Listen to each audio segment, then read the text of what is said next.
Hi everyone, welcome back to Our Hollywood. I'm Daniel. And I'm Kim. Look how fancy we are today. Oh my We're god. like so professional today. The audio is going to be so good. Yeah. Like we can whisper and you can hear us. I know. Every time you and Gracie do it on Besties, it like sends shivers down my spine. It's like weird. I have to start. Okay. Especially when you guys sing. Oh my gosh. Because we sing so good. Okay. It's It's better than I thought. I thought it was like a pre-recorded like sound, but you guys do it. Oh, the Taylor you Swift guys thing? do it live. Yeah. Anyway, so today we have a fun episode. I needed to get my life. I don't know why I was feeling so frazzled with like the past couple of episodes, so I was like, let's do a fun one. I think because you described it as you're not a scheduler. Oh yeah, Like you're the tech guy. Scheduler. I'm Mike Harley and you're Freddie. Okay. Oh yeah. I hate doing the scheduling. It literally stresses me out. And when people give me like numbers, like just I don't get. They're like the 23rd. I'm like, I don't know what that means. You know? I don't know if that makes sense. Anyway, so today, and that's why I want to be a producer, because I enjoy scheduling. Oh my god! Speaking things. of, you like the way they like watching The Voice just from like how they produce it is so interesting. And just for context, Daniel saw The Voice yesterday. Yeah. He went to a recording of it. I'll do a story time once the episode comes out. Yeah. Oh my god, we both have been to so many recordings and premieres and stuff like that. And I feel like that's interesting. And I feel like I feel like it's, if you are in LA or like you go to school near LA, that's like a great way to entertain yourself. Yeah. Especially because it's like free. Usually you just Yeah. have to pay for like parking or, gas and stuff like that, which is like, Sometimes they feed you. yes, They sometimes. fed us at The Voice. I was like, Oh my god, oh my gosh. and they have vegetarian. I had this delicious tofu wrap. Oh wow. Yeah. Well, also they had us in a parking lot for like 3 hours. It wasn't pizza. Wow. Yeah, no, because it wasn't usually pizza. it's just like pizza. No, it was so like for the meat eaters there was 2 different sandwich options, and then for the the NBA wasn't for that, and then for the vegetarians it was like a tofu wrap, and it was really good. Oh and wow. like chips and like water. Okay, they got a budget. Yeah, they did. Well, and it's Universal. Well, yeah, because sometimes these recordings go on for so long, and you're like miserable. Yeah, you're so miserable. See, I'm glad they fed you, because I went to a food show recording. A food show? Yeah. And like a food, like a what cooking show was it was like I think it was MasterChef Celebrity or something like that. Die. Like when they're cooking against each other. That's Okay, and they were cooking food, so like we could like smell the food and everything, and then nothing. We got no food, and we just had to sit the entire time. And there was like there wasn't even like, how usually there's a warm-up guy to like keep the audience entertained or something. There was not even that, I don't think.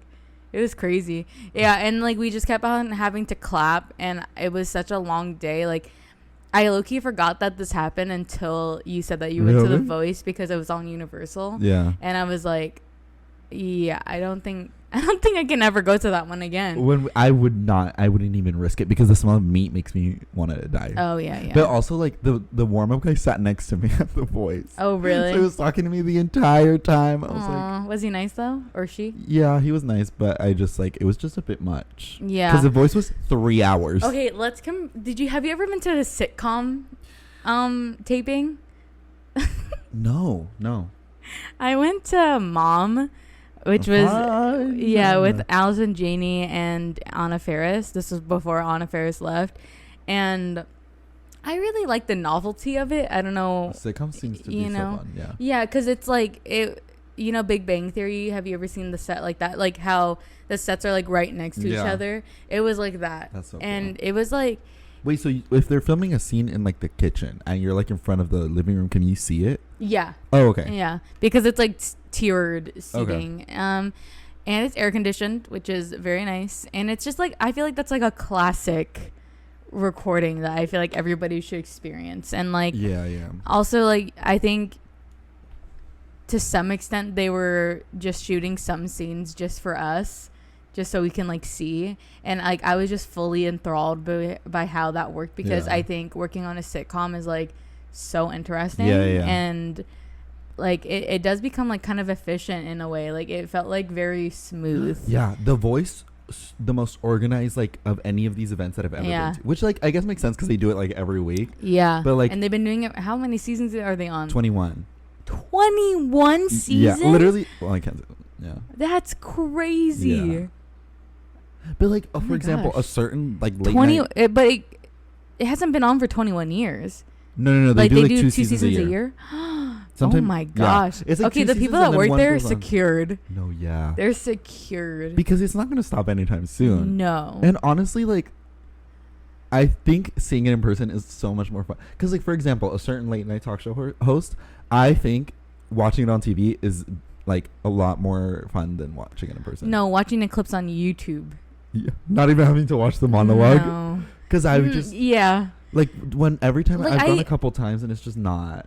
I understand the history of the monologue because it's like their origins or like their stand-up comics and stuff, but it's like I feel like the monologue is just for the older people watching.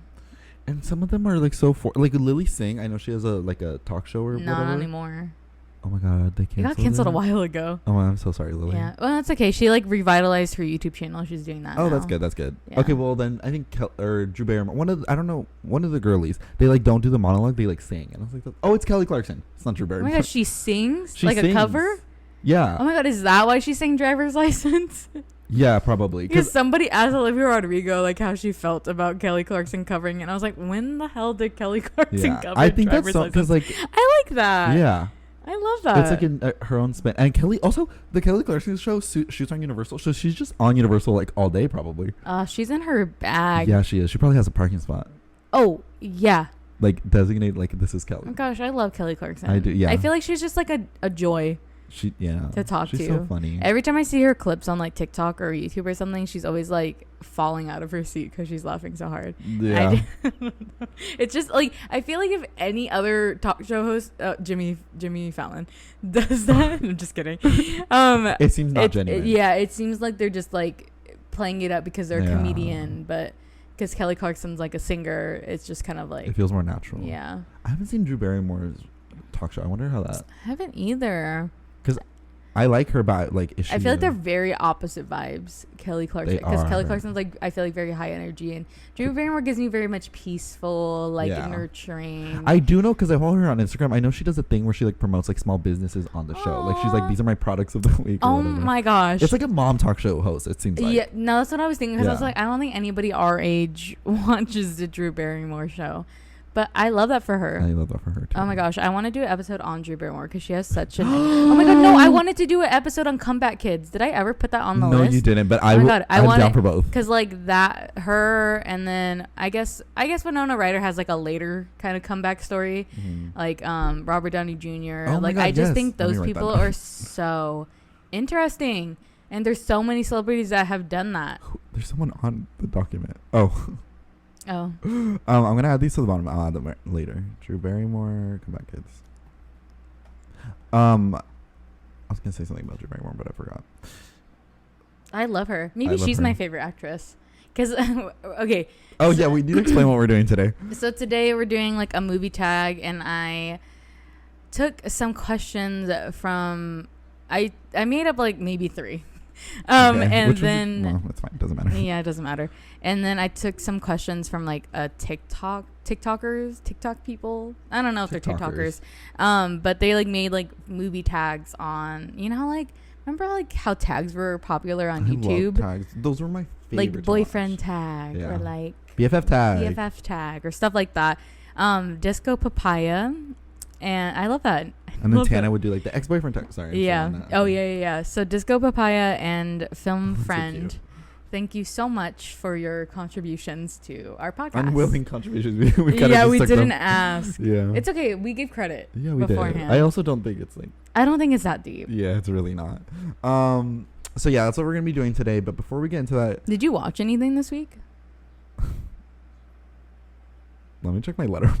Oh, you watched The White Suicide Lotus. Squad. Oh, so I don't have much to say. I like Suicide Squad. a lot. Was it better than the first one that they're trying to erase from the universe? yeah, but they like at least like a lot of the characters from the first one are in this one. Yeah, but they got It's like- recast, right? No, it's Harley Quinn, Captain Boomerang, and Rick Flag. They were all in the first. Oh, and Amanda Waller. But Rick Flag wasn't no, he the was same still him. guy. Yeah, it is. He just That's looks the same guy. completely Oh, different. because the haircut. And they shaved Dude, his face, and he doesn't a look like a haircut scary military man. will make Yeah. like somebody. And his like outfit, they just like someone said the himboification of Rick Flag. Yeah, that's what they said because Yeah. like last movie, he was like super militarized and he was just an awful character. Yeah, well, because his whole character revolved around the girly. Yeah. The girly, yeah. What was her name? I don't know. Cara Delevingne. I'm very happy for John Cena. Have you seen it? Did you watch it? No, not yet. Okay, I won't say anything then, because I was the first 15 minutes. I was like, huh. The fact that he's on the poster makes me think that he's gonna last a little bit longer. Because you know how like Suicide Squad, it's in the name. Like a lot of the characters die. He has a TV. He's gonna get a HBO Max show. Oh, that character, yeah. Okay, so he lives throughout the movie. Sure.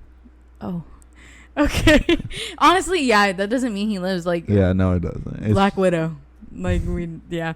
Anyways, he seems so excited to be like a superhero. He really does. He literally showed up to the red carpet in his costume, and he would wear it during all the press junkets. Like, also, like, I know I talked about this on Besties, but like, it's different audiences, so it's fine.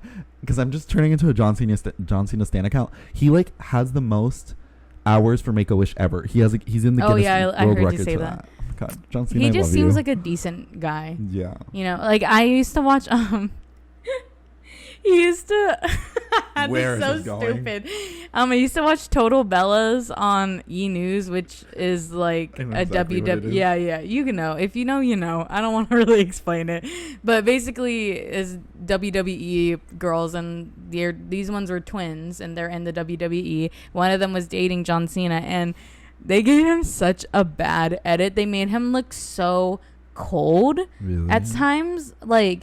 Because I think what I gathered, the main storyline was that he didn't want to have kids, and that was like her whole thing. Was like she was okay with it at first, and then she like changed her mind. But I think he just had a kid with his new girlie. Yeah. So like, but like the thing, the thing is like we don't know everything because like reality shows are very cut, especially like it's obviously gonna favor the person that the show is about rather than the person that she's in a relationship with. But I thought that was so weird because, and it made me not like John Cena for a little bit, but then like he started doing like he did like blockers, and he started doing like more movies and stuff, and so I would like watch interviews, and I'm like, he seems like a joy. Like, what is happening? Maybe he was just like so deeply unhappy in that relationship, it just like maybe made him a little cold. But like, I don't know, I'm glad to see John Cena thriving, and both of them are thriving now. Like, she married somebody else and she has a baby. Good for them. They're like, I hope it's not love, but like just like contentment. Like, there's no animosity between them. I hope so. But you know, yeah, I like John Cena too. Did we talk all about that because you have a Suicide Squad ad on your computer? Oh, yeah. No, yes, that's exactly what it is. Oh, I think I just want to give my Love Island nugget. Okay. I'm not gonna like go too deep. That Harley Quinn. Margot Robbie got James Gunn the water bottle from Love Island because they're like stands, I guess. I want one so bad. That's so funny. I want one so bad. It's like $40 though. 40? Yeah. Well, these ones are nicer. You can get them on Etsy for like probably $25, but like they're the official ones. Yeah. But they don't look like they can hold that much water. I would finish that in 2 seconds. Yeah, they're not like practical at all. Anyways, Love Island. I've only watched the US season this year. I'm gonna catch up on the UK season after the US finishes because this is the last week for the US version. Okay. And everybody, it's just so bad because like it was so good in the beginning because usually I think it was like more well received than the UK version this year, but I think they flip-flopped. So the US version, it was good in the first half and then it just went bland, and then the UK version was bland at first, and I think now like the drama is getting kind of like good. But the reason why I think the Love Island US version kind of like failed a little bit was because the two people that were like the not shit starters but like the biggest personalities, you know, the ones that kind of carried it on the back, you know, they got the most screen time and everything.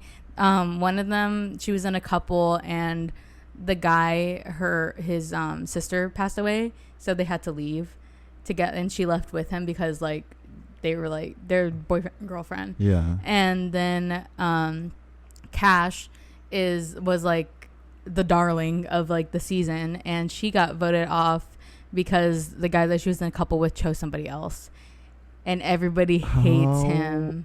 But I love how she handled it. I've been watching like interviews with her after, and she's like, honestly, like I don't know, like I don't want everybody to like hate on him because like it was his choice. Like and that's totally fair. Like I told everybody, like, you need to play by your own heart, and like don't, like, it's hard not to take other people into consideration, but like, you know. And she was just saying like it was my time, and honestly it was like they were holding on for dear life. And like now the people that are left, like, you can tell who's getting like the good edit and who's getting the shit edit. Really? Like it's like you can tell who the producers want to really win. Scrambling at this point. I feel like and it's kind of like sad, but like honestly, like this last episode I watched came out last night.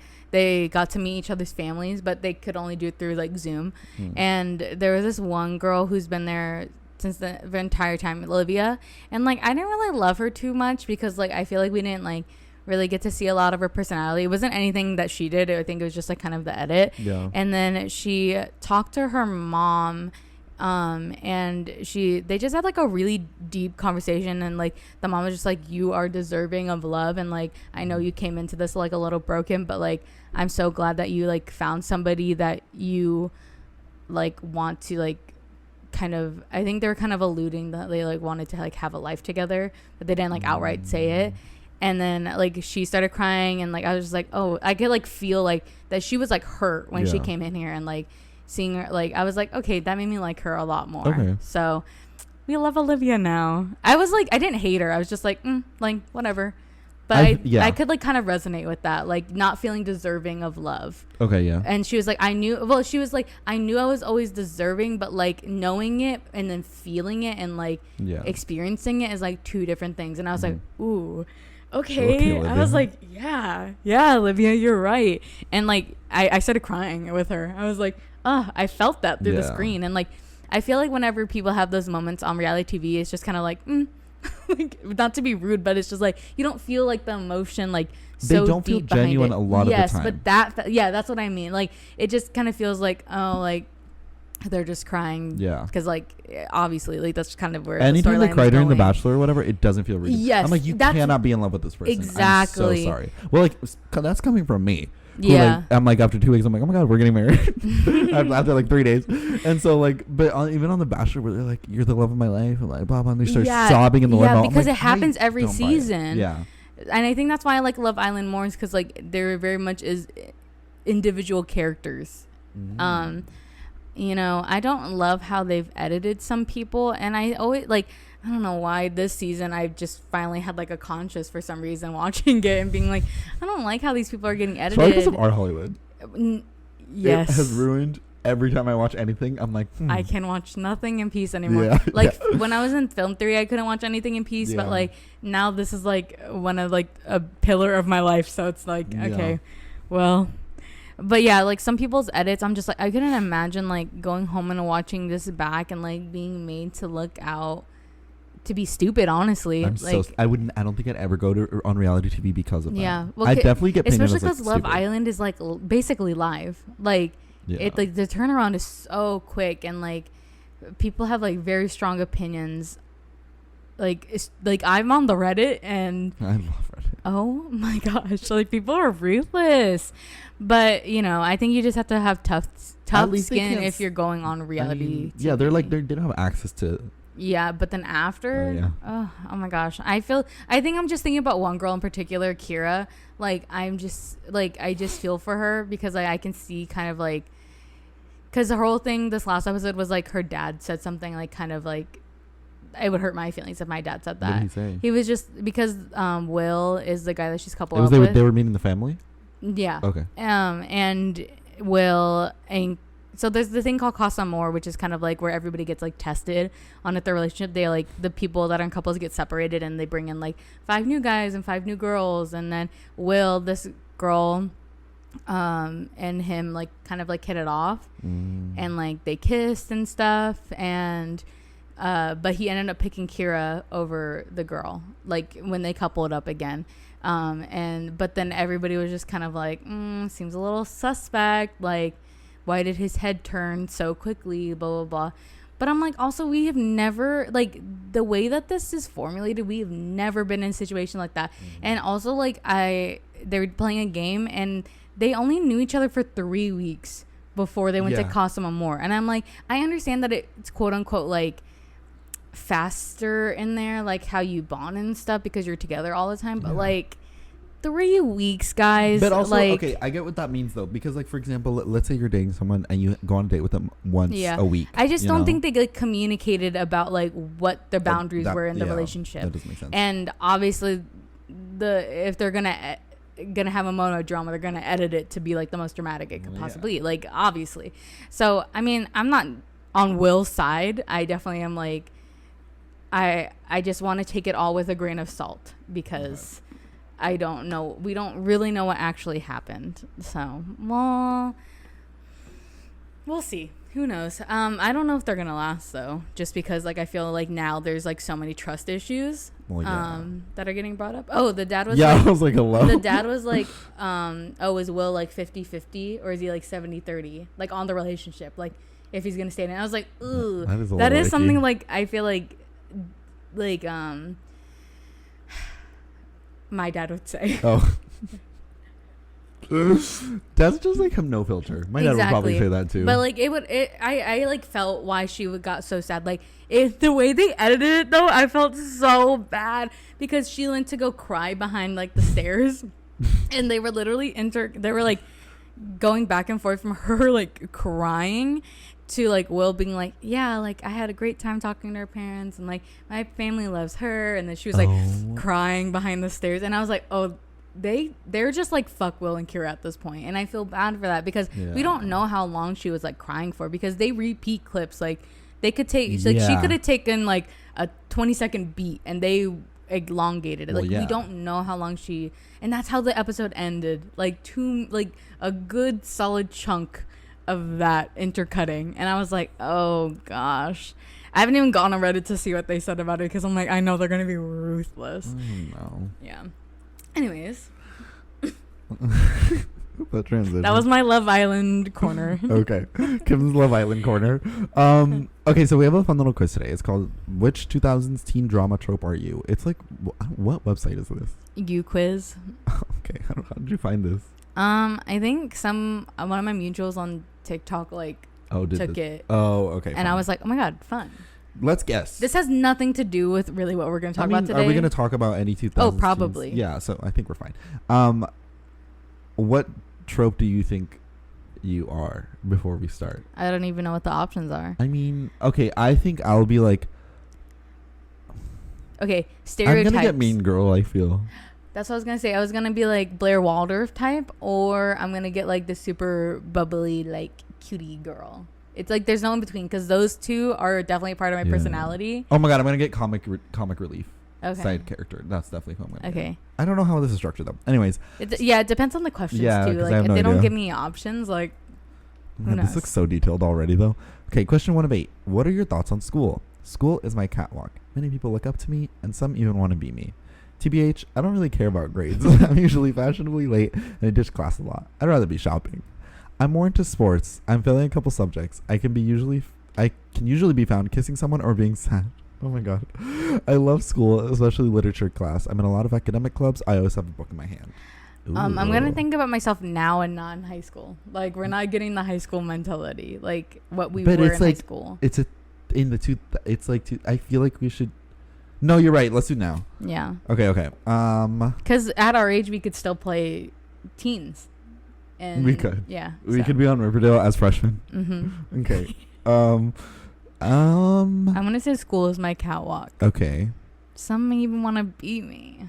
Ew. I don't really care about grades. I'm usually I think I'll do. It's because I can usually be found kissing someone or being sad is the funniest thing I've ever read in my entire life, and funny. Like I want that to be my Twitter bio. But I don't relate to the sports part. You can pick and choose. I feel like it's not that deep. I'm also really late to everything, and I'm gonna do that one. Fashionably late. No, I don't relate to that. You know what? I'm gonna do I love school because I miss school. No, you always say you love school. Like you love learning. I love school. So let's do that one. Okay. What's your style? I always look hot. Lots of backless deep V's and mini skirts, leather boots and jackets, sequins and metallic. Number 2, I'm a fashionista. I like to wear chic outfits with pops of color. Oh my god, not the pop of color.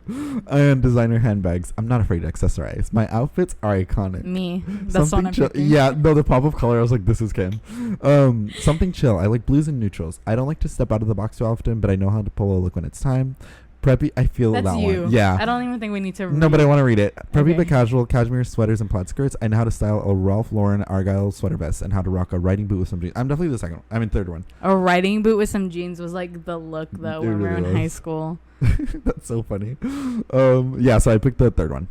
What's your perfect Sunday? A morning workout and then hanging with friends doing something chill.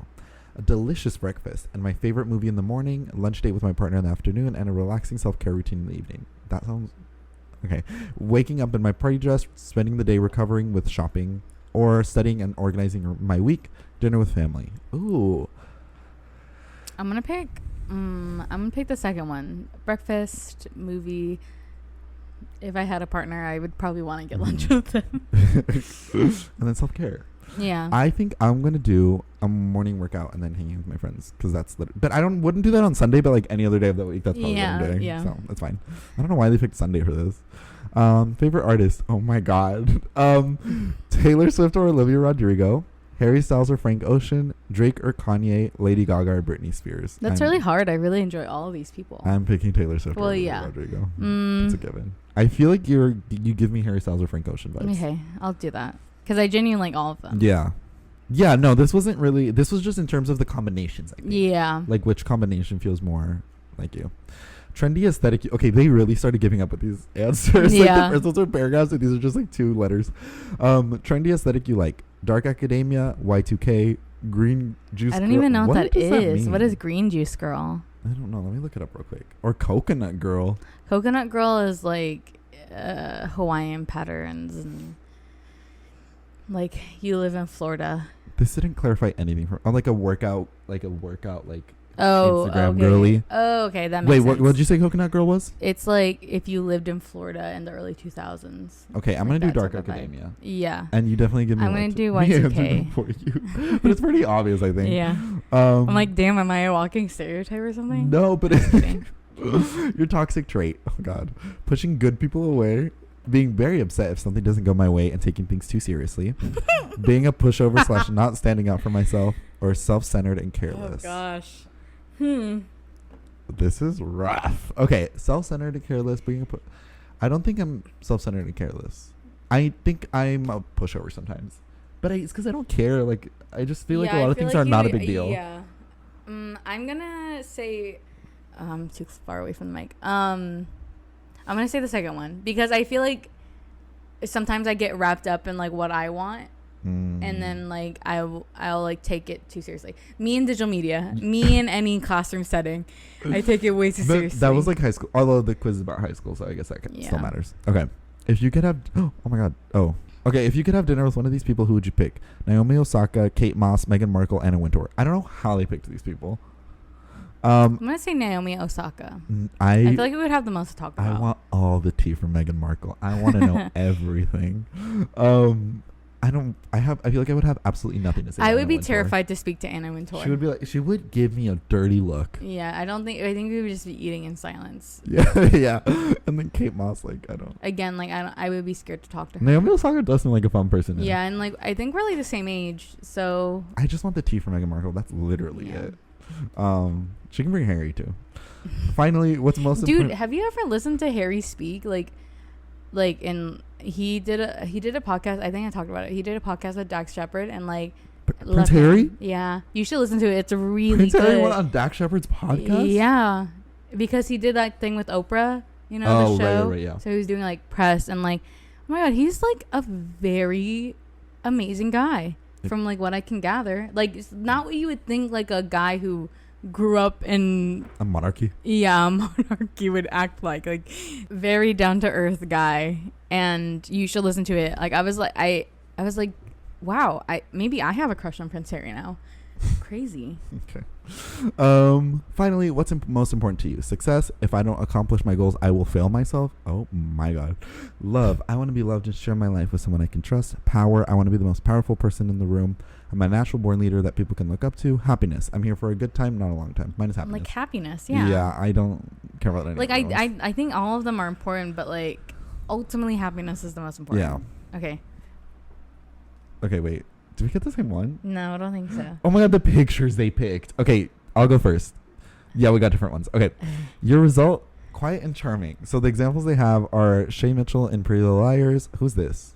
Nate Archibald. From Gossip Girl. That's Cassie from Euphoria. Cassie from Euphoria. Oh, I forgot her name. And then this. Aki from the new Not Gossip knowing Girl. any of these characters, but knowing all of them at the same time. Your result, quiet and charming. You're not always the brightest. Okay, we're off to a great start. You're athletic. Maybe you're into lacrosse, swimming, skating, or boarding. Oh, what the hell? What? Skating, boarding. Or even ice skating. Sometimes you're the heartbreaker, but you've also had a lot of heartbreak. You have secrets and lots of emotions. Why are you laughing? Maybe a bad relationship with your father. You don't like drama, and you're still trying to find yourself. TBH, you just kind of stand there and look pretty. You remind people. Oh, they're all down there. You remind people of Nate Archibald, Gossip Girl, Aki Menzies, Gigi Rubo. Put some respect on Emily's name. Emily Fields, PLL. I literally forgot her name. Oh my gosh, I love Emily. I think I liked Emily because she was the most normal out of all No, of them. she literally was the I guess only one that makes deserved sense. rights. Honestly, Yeah. They all did awful things at one point or another, except Emily. Yeah, Emily was just trying to live her damn life. Like Arya became A at one point. I was like, oh my God. Anyways. Okay, mine is bitchy brunette. Okay. You're I can be. You're fashionable and powerful. You know what you want and you'll do whatever to get it. Sometimes you can be a bitch, but someone has to put people in their place. So true, bestie. Deep down, you're misunderstood, though. You might have a bad relationship with your mom, or if you've been cheated on in the past. You remind people of Blair Waldorf, Summer Roberts, Brooke Davis, and Maddie Perez. Okay, I feel like you it's said like Blair Waldorf now. Yeah. Yeah. I agree with these, honestly. There are some like digs, like the whole like parents relationship thing. I was like, where did that come from? I feel like I'm pretty like relaxed in my day-to-day life, but when it comes to like work and like social situations, I'm gonna be if no one wants to, like, I'll be the person to make the decision, just because like I would rather like we have a definite decision than like everyone being like whatever. This is so funny. This is so funny. I do think there has to be somebody that makes the decision. Yeah, I do think also this is like us now. This was I would not have gotten this answer in high school. Yeah, I feel like bitchy brunettes get the bad rep though, but we have a soft side to us. Okay. So I don't know. I thought Blair Waldorf was blonde. Okay. That's it. Anyways, ad break. And then we'll be back with our fun little movie tag. Welcome back from our ad break, and now we're gonna do our movie tag. Also, that like sound you just made is gonna sound really HD. Itchy? No, HD. Oh. Like I'm gonna be able to hear that in the editing. How do I send a notes? Oh my god, I love technology. So we're just gonna go like down the list. Again, like from the beginning, I said that we picked some from like 2 movie tags that I saw on TikTok. I picked and chose, and then I added like a couple. So the first one is favorite performance from your favorite actor / actress. Okay, you had a rough time with this one. Do you want to explain? Yeah, I just really don't have like a favorite actor or actress. That was me with director. I was like, I don't think I have a favorite really? director. Yeah. Okay. I don't like. But I definitely have. I definitely actress. Like. I think it's because like I don't have a favorite. I love a lot of actresses and actors, but like I wouldn't really say that I have like a true favorite. Wait, did you come up with one? Or yeah, I came up with one. Okay, so which one did you? Because this person, if they're in a movie, I will watch it. Okay. Okay, I just thought of another actor that I really like, and I watch everything he's in. But the one I have on my list right now is Stanley Tucci. That's such a good answer. Thank you. Oh, yeah, I would say if I had to pick, if I gun to my head had to pick one, I could and like it would be like pass a lie detector test. It would be Stanley Tucci, because I genuinely be in that situation. I know, but like it's just, you know. Yeah, because Stanley Tucci what? Because he's just like he's just a good actor. Like, he adds like such like a warm tone to like everything he's in. Even in Devil Wears Prada, where like he's like kind of like a colder character. Like, he was kind of like the fairy godmother type of character to Andy. Anyways, that's not the movie I picked. The movie I picked, it was between Devil Wears Prada and this movie, but I ended up going with this movie just for like pure DILF factor. Can I guess? Yeah. Oh my god, wait, because you literally told me about this the other day. Easy A. Yeah. Okay. Easy A. Because he's so good in that movie. I think and I also just like truly admire the parents in that movie. Like, truly so accepting, and I just love him, and just Great answer. I feel like it's not like his most groundbreaking work, but like definitely like a core memory. Yeah. And he's so fine in that movie. Have you seen Stanley Tucci when he was younger? No. Good Lord. Oh my god. Anyway, well, Kim Google's young Stanley Tucci. I saw like a TikTok of him because he used to be a model in like the late 80s. Oh, okay. Did he have hair? Yeah. And I've never seen Stanley Tucci with hair. Maybe I have. Hold on, we're pulling it up. Oh my god, the way it's all the same picture. It's this. He doesn't look that different though. Oh my god, he looks like that guy from NCIS. Oh my god, he does. Chris. Nothing. Chris. Oh my god, everybody knows on the internet. Chris Maloney? Who's Chris Maloney? That's it might be Chris Maloney. Who is that? How do I know that name? This is not who I was thinking. Oh yes, it is. Yeah, it is. It is Chris Maloney. I cannot believe that. Because they like. I think it's because like the bald head and like the muscles. Yeah. He has a nice butt. Have you seen the TikToks of his butt? What a nice man. Before we get too off track, like Stanley Tucci has aged so well. Okay. And I love him. I love Stanley Tucci. How old is he? I think he's like 60 or something. Oh my god, king. King of being unproblematic. Yeah. And that's why you age. He really just does his roles and keeps his mouth shut. He's literally 60 years old, yeah. Oh my god, he's 5'8". He's married to Emily Blunt's sister, Felicity Blunt. Iconic. Yeah. Also, like the range, like he played the I think he might have guy in that movie traumatized me. I didn't realize that was him until way later in life. I forgot he was the guy from the Hunger Games. Caesar Flickman. Like, wow, what a king. Okay. The range. Yeah. Like, you can't like look at any other. Well, I'm sure there's other actors, but like, he has range. He can play a lot of different types of characters. I didn't realize he was in the Marvel Cinematic Universe either. Yeah. They all are at some point, honestly. Dude, yeah. I feel like it's just like a rite of passage. Yeah. Okay, so mine is, she's definitely like a much newer actor. I mean, she's not a newer actress, but like she doesn't have that many roles. Okay. But like now, if I even see her name. Can I guess? Yeah. It's so easy. Really? Is it Jenna Ortega? Or is it Anya Taylor-Joy? No, wait. Jenna Ortega in the what was that one movie called that I saw at South by Southwest? Oh my god. The school shooting movie. Not to call it that because it's way more than that. Maddie Ziegler? Yes. Oh my god, what was that movie called? I mean, it's not even out yet, so it's not like I can really talk about it. Not because it's a secret. It's just there's no point because no one can relate to what I'm saying. But yeah, Jenna Ortega, icon. But mine is Florence Pugh in Midsommar. I was gonna do Florence Pugh, but I thought that was too obvious. It is super obvious, but like and when I don't care what the plot is, if it says Florence Pugh, I'm gonna watch it. That's a good point. And in Midsommar, I just think she did it so well, and it just blew my mind.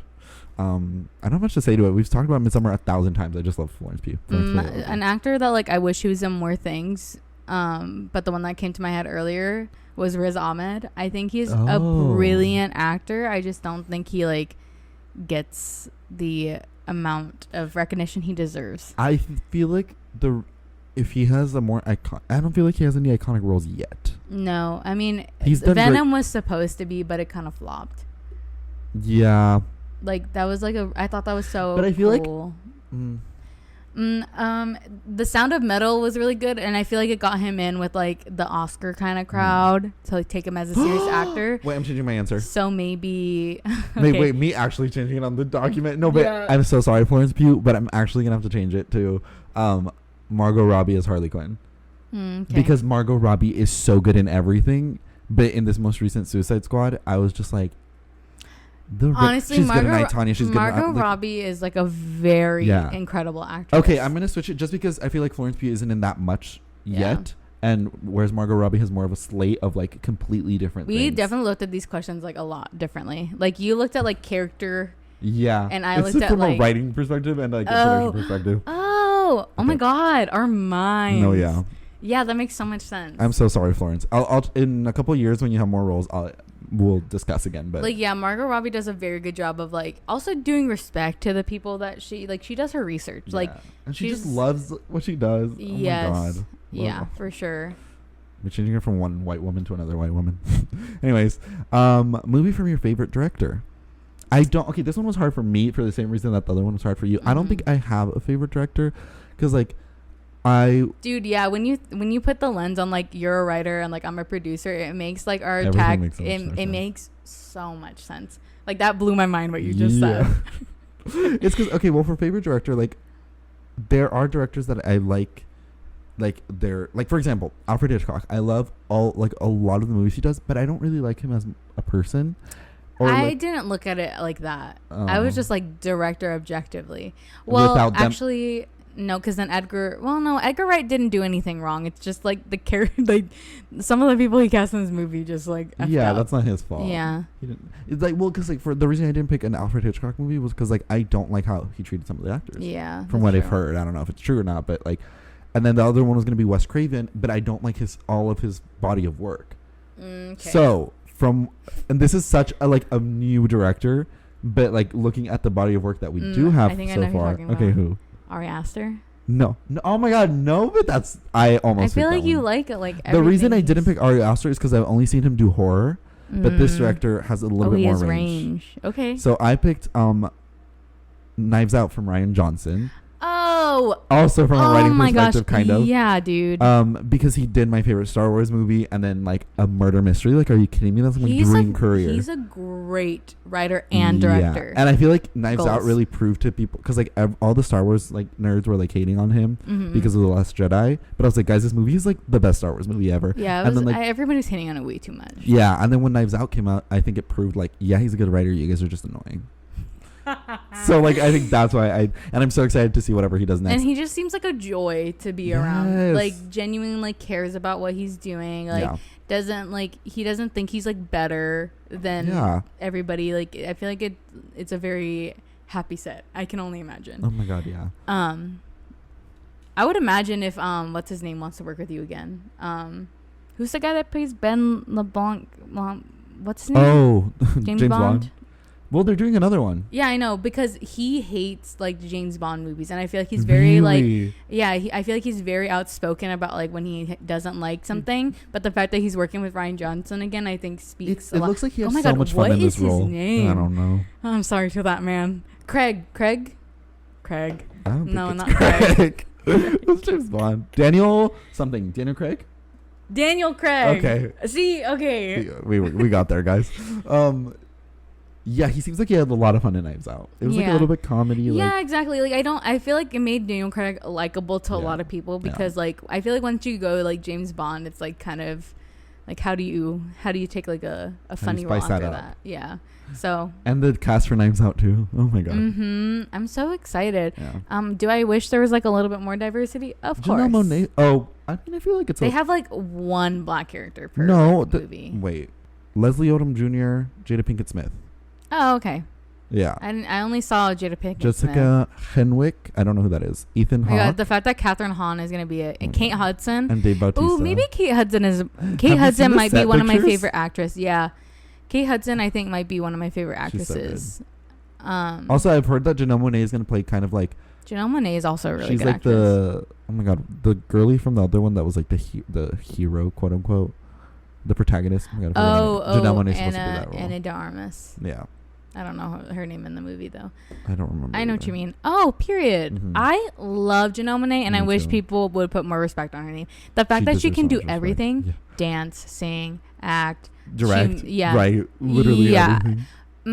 Janelle Monáe might be like my favorite. I don't think actor, but like one of my favorite people in Hollywood. This is gonna be us changing our answers the entire time. Well, yeah, it's just I feel like we're both like people that need like a little like rustle around in our brain to like fully understand like the full question. Yeah. Okay. What did you? Okay, Think? my favorite directors. Okay, well, Edgar Wright is one of them. I didn't put him on his list though, just because my favorite movies from him are Scott Pilgrim versus the World and Baby Driver, which are very controversial. Yeah. But you know, I just take it at face value, and like I think for me, like Edgar Wright, like I think he's one of my favorite directors because he makes me excited when I'm watching the movies, and I feel like that's kind of like hard to do, and like he has really good pacing, like and I feel like nobody understands pacing anymore, so I think that's why I like Edgar Wright as a director. But the ones that I had on my list were Sofia Coppola and Baz Luhrmann. Oh. Wait, did you pick what movie did you pick from them? I'm gonna get to it. Oh. So also I used the Rotten Apples thing because I was like, I don't know if Baz Luhrmann is like scandal free because like I haven't really heard anything, but I used the Rotten Apples website. We're good to go. We are good to go. Okay, good. So Baz Luhrmann, I love. I also like. I just think I love the aesthetic of his stuff, and I love maximalist things. Like I just don't cluttercore. Literally, our rooms. If you guys, and probably never, but like if you, well, yours are all over your TikTok. Yeah. If you have seen our rooms, it's like the most organized mess ever. I wouldn't say mine's organized. Okay, mine's the organized. It's organized mess to me. Because I can find whatever. That's what matters. So I just love Baz Luhrmann so much. Like literally, I would love to work on a set of his. I picked Romeo plus Juliet. Yeah. Oh my god, I love the vibe of that film. I also like the two movies I picked. I realized are like pretty similar, just from like aesthetic type of ways. And I think I love when people do like kind of like older subject matter, but they like make it modern. Me too. It's like Emma or no. Yeah, Emma. Yes, Emma, but also I wasn't thinking of that. I was thinking of the Haley Steinfeld Dickinson. That's what I was thinking of. I love stuff like that, and I also just love the costuming and his mind is so powerful. Oh yeah. Anyways, so for Sofia Coppola, I was between Somewhere, but I didn't pick that one. Okay. I picked Marie Antoinette. Yeah, I was gonna say I love Sofia Coppola. That movie was great, but I don't think Somewhere is better than Marie Antoinette. Yeah, I think it's just because like I watched Somewhere like more recently, so it was like kind of fresh on my brain. But yeah, Marie Antoinette. I also love Kirsten Dunst a lot, and I feel like she's a very underrated actress. Like she has range too, so I also really like that movie and like the costuming, the aesthetic. I love. We should have done movie where like okay, we'll do round 2 next season. Okay. With like very costuming and stuff. Yeah. But yeah, fun. I love that movie. But like they're kind of similar, you know, like the type of energy. Like I feel no, because I've seen awful movies with great costuming. Okay, no, I mean like my movies that I picked. Yeah. They're definitely like period pieces with a spice. Yeah, I didn't realize that was like kind of like one of my favorite things until I did. It's so good. I wrote this together. Okay, yeah, that was movie from your favorite director, which we kind of understood the assignment differently again. Okay, guilty pleasure movie. In hindsight, The Greatest Showman. Okay. I was not. Oh, I have two. That's a good answer. Oh my god, do you have 2 for all of them? I'm a Libra. I cannot make a decision. I think there's one where I picked 2. Oh, just kidding, 3. So yeah, and like when Greatest Showman came out, I was just kind of like blind to all like the controversy around it because like I was just like so enthralled. You were like Zac Efron and Zendaya singing. Yeah. Period. Yeah, that's basically the driving force, and like if a musical has like, which is almost all musicals, but have like a song dedicated to like the outsiders, like accepting themselves, like Camp Rock, This Is Me, like they both have This Is Me songs, and I deeply enjoy both of those movies. Okay. And I just, again, the aesthetic, like it was definitely giving me like Baz Luhrmann type of vibes, like maybe like discount Baz like Luhrmann. Yeah, like Disney-ified Baz Luhrmann. Yeah. Oh, that's a good way to put it. That's what I was getting. So maybe that's why I was like blinded. But I think Zendaya and Zac Efron had a big driving force onto like why I liked it. And also like whenever anybody like tries to write an original musical, I'm just like I try to support it. But in hindsight, I'm kind of embarrassed about it. But I still like have like that initial love, and that's why it's a guilty pleasure. the thing with like how you're saying like the musicals that have like we're the outsiders. That's like every musical, because like every theater kid thinks they're like, oh my god, the world is against so me. marginalized. Yeah, and so then like all of the musicals ever are about that. Yeah. And like have some kind of thing about that. Yeah. Okay, I again understood this question completely differently. So I'm trying really quickly to go through my letterbox to see if there's a little bit one that's like a little bit more in tune with your My answer. second one is Due Date with Robert Downey Jr. and Zach Galifianakis. I love that movie. I don't know why. I cannot explain it, and I feel like it's just so random. Like, who remembers that movie? Do you remember that movie? No, I honestly have no idea what you're talking about. Exactly. If I'm being honest. Yeah, so if you know, you know. It is a good movie. It's a good time. Maybe 21 Jump Street too. I love 21 Jump Street. That's like my favorite comedy movie. Okay.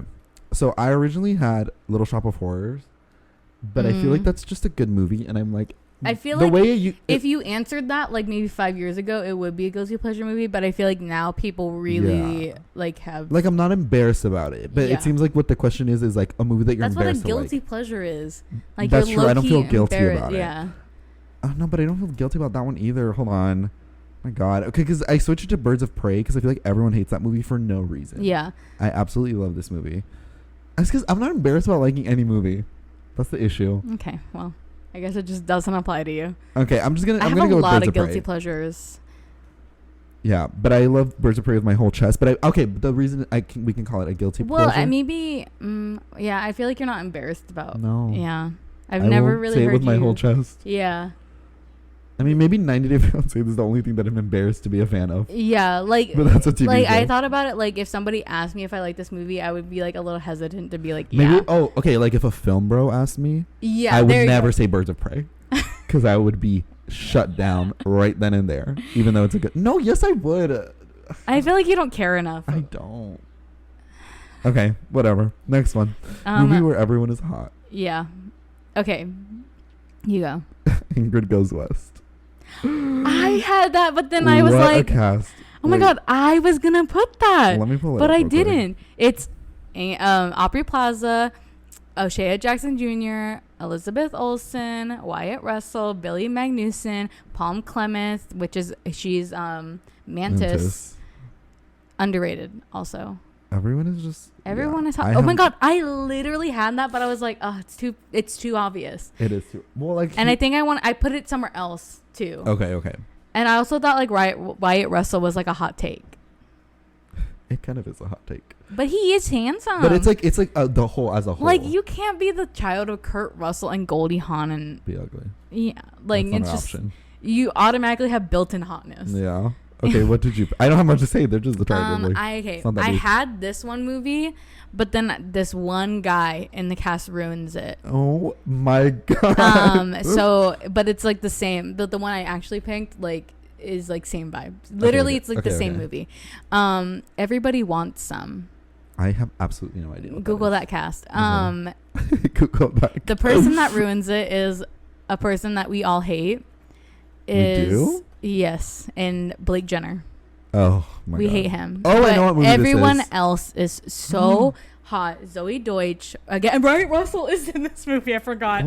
Wyatt Russell, Tyler Hoechlin. I don't even think Wyatt Russell would be in my top 100 celebrities, but for some reason we both ended up with a movie with him in it. Yeah, I also the picture that they pull up on Google for him is not very flattering. Unflattering. He's had better moments. Guzman. Also, like, I genuinely think the reason why I think everybody's hot in these movies is because it's 70s aesthetic. It's because it's a 70s aesthetic, and I think the one I ended up picking is Dazed and Confused, which is pretty much the same exact movie, just Dazed and Confused is like high school. But it's definitely both of these movies are like no thoughts, head empty, like they're just vibing in the summertime. That was such a good answer. Thank you. Like the costuming, I think of Tyler Hoechlin in like the little tight shirts, like oh my God, and the bell bottoms. Oh my God. That was such a good answer. Thank you. You won this round. So, but Blake Jenner doesn't count because he doesn't exist. So everybody wants him as my answer. Yeah, we hate you, Blake Jenner. Yeah, and it sucks because he's the main character in the movie. But I just literally try to pretend like he doesn't exist, and I'm just paying attention to everybody else because it's genuinely one of my favorite movies ever. And Zoe Deutsch. Love her.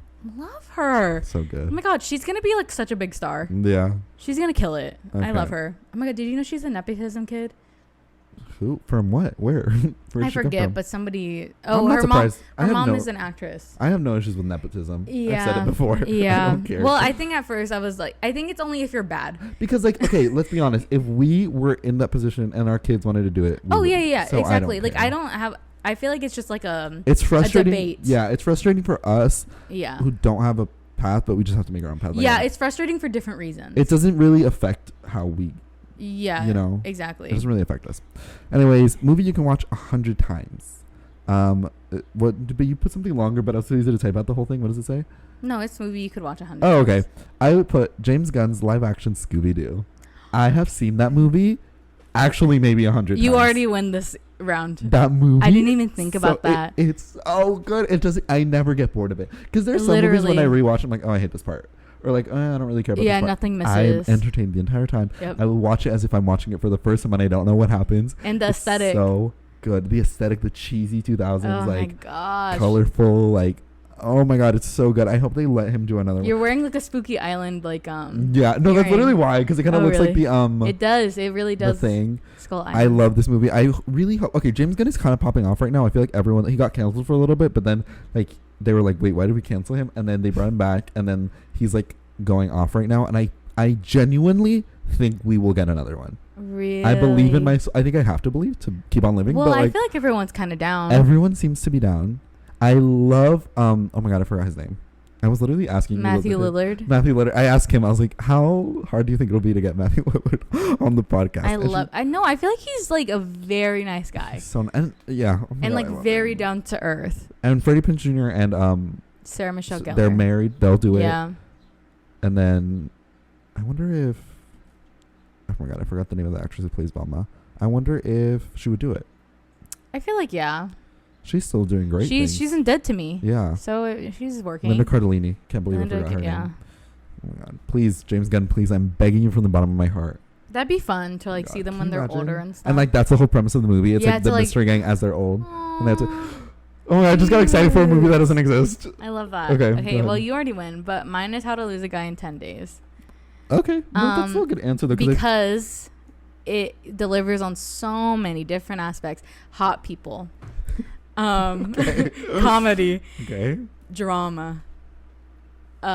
Strong women. Okay. Lead character Matthew McConaughey. Hot people, Matthew McConaughey, same thing. Okay. And New York. I love movies set in New York. Yeah. Yeah. And when you're in New York, it does feel like it. Like, you know how like Hollywood movies don't really feel that much like LA. Like LA doesn't feel like the way they are in the movies, but New York does feel like the way New York is in real life. Yeah, 100%. Like they portray it as dirty but fine, and that's this literally movie New York. could also like fit into the category where everybody is hot. In this Also, movie. Scooby-Doo.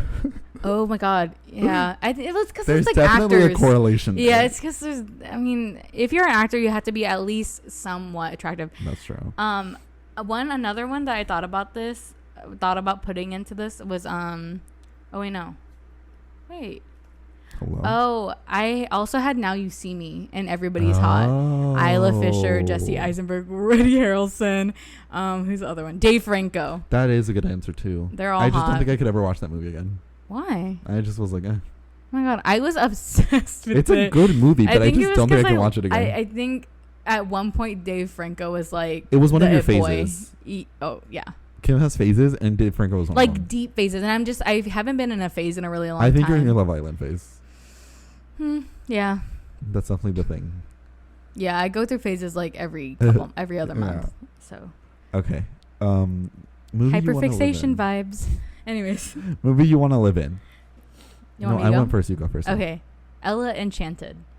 So good, right? Because I was trying to think of like a fantasy one that wouldn't be scary to live in, and they sing Queen. Okay, that's also how I was thinking about it. I was like, where will I be safe? Yeah. Because so many movies, I'm like, I don't want to live here. Yeah, We'll get to it's that like in the it's like next it's one. a reality that you couldn't live in right now, but like you want to live, Yeah. and not be like desperately scared for your life at all times. But yeah, Ella Enchanted I thought was like a great like friendly fantasy, because even like what happens to her isn't even like that deep. It was just kind of like a spell, so it's like, and it all worked out. Like the magic really is nice. there, the outfits are there, yeah, this whole like fantastical world is still there, but you're not gonna die. Yeah, exactly. I mean, you're gonna die, but like not like from a dragon. Yeah. Like there's not just magical. It's not Game of around. Thrones. Yeah, like there's elves and stuff, but they're like chill. Yeah. Like we can all like live happily together and Yeah. sing Queen and Elton John and all that. Like, oh my gosh. And there's giants and stuff, but they're like cool. Like, okay, I was gonna put movie you want to live in Harry Potter, and then I thought about it and I was like, that would be actually awful. Terrifying. Why would I want that? Yeah. So I actually don't want that. And also there are like no POCs, and like they always like they get the bad part of it. So I was like, yeah, maybe I don't. I was want really proud of my answer. Yeah, that was a good one. Thank you. The movie I picked is Lilo and Stitch because What? Hawaii does exist, right? However, when I was little, I wanted the premise that like there's a bunch of little aliens that like there's like in these tiny little like Pokeballs that have numbers on it, then you can collect them all and you have to help them find a home, and like they all have different powers, they're all cute. I would kill to live in this, but like also as a cartoon, like I want to be a cartoon in this world, not live action Lilo and Stitch. I want to be cartoon Lilo and Stitch because it's just so pretty. Like I just want to live in this world so bad. I want to meet those little aliens. I would do anything, and they're never in actual danger. There is destruction. No one's gonna die though. Yeah, there'll be destruction, but what? Because it's a Disney movie. Destruction's a little bit of fun, and everything works out in the end. Because I want a little excitement. Okay, that's fair. I'm so proud of my answer. Like I would love to live in Lilo and Stitch. Yeah. I get what you mean. Also, I don't know. I just also they're you like would have hair like the guy. Yeah, but also like in Lilo and Stitch, they're not like all automatically skinny. Like they look like real people. So I feel like I would fit into this. Like I wouldn't fit into Frozen. They all like have tiny little arms and tiny little legs, but like in Lilo and Stitch, I feel like I would fit there with my actual body type. Okay. Anyways. I love how that's what she thought of as well. Yeah. Anyways. Movie you don't want to live in. I feel like we might have the same answer for this. Mine is the MCU. Oh, okay. I absolutely no, that's not what I picked. do not want to be in the Marvel universe. I don't want to be in. No. They all sound miserable. Like not just the superheroes. Like they living all, in New York would not be a fun time. No, they all like. None of them seem like they're actually having a good time. They're gonna end up dead somehow. Like this doesn't seem fun. And then also like imagine your insurance. See the thing that was like the Avengers? They just don't actually care about each other. Yeah. Like they're not actually a family. They're not, and I just don't want to be there. Yeah. That's fair. I didn't put that one. I think just like any superhero. My original answer was The Dark Knight. I don't want to live in Gotham. wouldn't want to live in any superhero movie. No. I don't even care if they're like, but you get superpowers. Even less, because that means I have to be involved. And I don't want to be a part of this because I'm going to end up dead. So no thank you. I picked Annihilation. Oh my God. With Natalie Portman. Wait, why not? That seems like a fun time. Absolutely. Did we watch the same movie? I would that love. Is terrifying. No, listen. I would love to turn into one of those little bushes when I die. Bushes? The like tree people bush things. Oh my God, no! I think when I watched it, it was just such a mindfuck. I was like, I think I disassociated because I was like, I like. And I understood the meaning, but like I just I don't want to think existential like that. I wouldn't have had fun with that bear. I would not want to be Gina Rodriguez in that movie. What happened to her? Did the bear kill her? I think she literally died. Like they all died. Quick. I think. Yeah, they all died. I just remember Natalie Portman's was just a little bit more like symbolic. Yeah, I think. What's her name? That just seems terrifying. Yeah, I wouldn't want to live in it, but I'm saying like if they like forced me in it, I'd be fine. Also, similar, A Quiet Place. Would not want to live in I'd be dead. I snore. Oh my gosh. I'd be dead day one. Sorry. I'm dead. Like how am I supposed to not snore? Yeah. I can't help that. I think I just thought of Annihilation because I had just had such a visceral like reaction when I watched that movie. I was like, oh my God, no. But Oscar like Isaac's anxiety. There. Ooh, yeah. Worth it? No, because he didn't have a good time either. That's true. Not me having low battery already. Okay. Movie you didn't like at first, but now you do. Okay, me.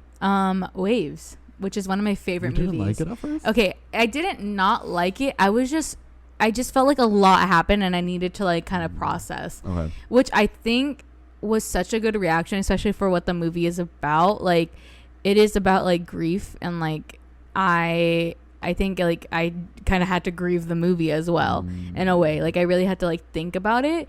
I didn't not like it. I was just like, I remember I watched it with Marilyn, and Marilyn was like, "Did you like it?" And I was like, I don't know. That happens with a lot of movies. Yeah, exactly. Because it was just like such a long movie and so much happened, and it was also in like a storytelling way that I haven't like really been watching a lot. Yeah. And I really enjoy that director, Trey Edward Schultz, I think is his name, or something like that. Hold on, forget his name, but he's a amazing director. Like I don't know why he hasn't had like more movies.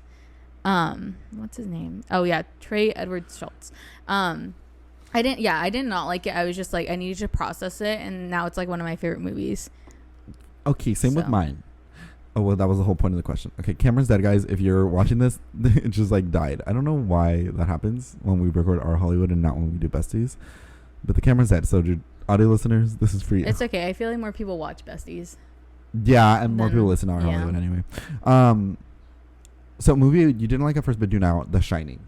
When I first watched this movie, number one, I was too young, and it was a little bit more thoughtful movie, like had full thoughts much than usual from what I would watch at that age. So I actually hated it, and also like I was so caught up in the fact that like Stephen King and like Stanley Kubrick like had a little falling out. And like I just imagine having a story, they're making a movie about it, and then the director just does whatever they want with your story. Stanley Kubrick was an asshole. Yeah, he's awful. So that's why I was like, I don't know, I hate this movie. And then I rewatched it and I was like, no, I really like it. Sorry, Steven. Yeah. So I love The Shining. It's just, I think there's so many layers to it. I love watching theory videos about it because everyone like, you could take so many different things from it. And yeah, there's definitely like one big major answer. But even the other theories, I'm like, yeah, sure. I see that too. So I don't know. It's just fun. And it's just like a colorful horror movie, which we don't get a lot of. Oh, also, I didn't want to like go super into my thoughts on Waves because we're going to talk about it in a couple weeks. So I wanted to like save it for then. Yeah. So tune in a couple weeks when we talk about grief. I think I'll be fine. I think I'm finally getting to like we should film that one in the morning. Yeah. Because it'll give us the rest of it because we film it at night. Then I'm going to go to bed thinking about it. Yeah. I'm going to have to edit it anyway, so. Movie you love from your least favorite genre. Okay, we should say our least favorite genre first and then the movie. Well, I hate sci-fi and horror. Okay. Well, I don't actually know. I picked sci-fi for this one because I feel like recently there's been a lot more horror movies that I can like get into. Yeah. You also have always hated sci-fi. Yeah. Okay, so what movie? Back to the Future. Oh, it was I love that movie. Like you can't not like that movie to be honest. So it's genuinely a good time. Yeah. All around, and it was like my the second one was like my favorite movie for such a long time. Yeah. And I think I kept it there for so long because I don't really like sci-fi nor like I don't really love an action movie, and it's like both. It seems like a recipe for like not a lot of people. Yeah. But Back to the Future really... It does it so well. I don't know what kind of crack they put into that movie, but it's genuinely that bitch. Like, that I stand by the trilogy, and it aged pretty well. Like, it's great. And, like, I really enjoy, like, not the lore, but, like, the lore behind it. Because, like, in the first movie, they, like, filmed, like, 3/4 of the movie with, like, a different actor, not Michael J. Fox. And then they didn't feel like it was right, so they literally recast the role and did it again. That other actor? Oh my god, yeah, that sucks. But like, I do enjoy from like that they wanted the movie to like be perfect. I'm sorry to that man, but like Michael J. Fox killed it. Yeah. So that's a good one. Thank you. My least favorite genre is rom-coms. I hate romantic movies. Yes, we know. Absolutely not into them.